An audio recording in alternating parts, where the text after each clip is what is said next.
মানুষের লাইফে এমন এমন সিচুয়েশন চলে আসে, ওই সিচুয়েশনে পড়ার পর মানুষ অধৈর্য হারা হয়ে যায়।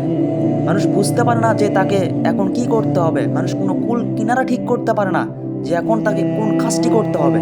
কিন্তু আল্লাহ পাক রব্বুল আলামিন কুরআনুল কারিমের ভিতরে জানিয়ে দিলেন, ইন্নাল্লাহা মাআস সাবিরিন, আমি ধৈর্যশীলদের সাথে আছি, আমি ধৈর্যশীল ব্যক্তিদের সাথে আছি। তোমরা ধৈর্য ধরো, আমি তোমাদের সাথে আছি।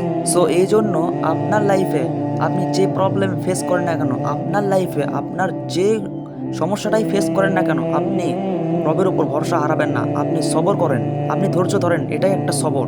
আপনার সমস্যাগুলো সলভ হয়ে যাবে যখন আপনি ধৈর্য ধরবেন এবং রবের ওপর ভরসা হারাবেন না, তখন আপনার সমস্যাগুলো সলভ হয়ে যাবে।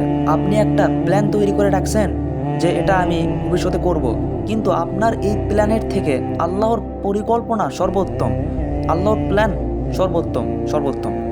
সো আপনার লাইফে যে কিছু হয়ে যাক না কেন, আপনার লাইফে যে সমস্যাটা আপনি ফেস করেন না কেন, যে প্রবলেমটা আপনি ফেস করেন না কেন, আপনাকে জাস্ট কিচ্ছুই না, সবর করতে হবে। আপনি সবর করুন এবং ধৈর্য ধরুন। আর এই ধৈর্য ধরার কারণে আপনার লাইফে যত বড় বড় সমস্যা আপনি ফেস করেন না কেন, আপনার সমস্যা সলভ হয়ে যাবে।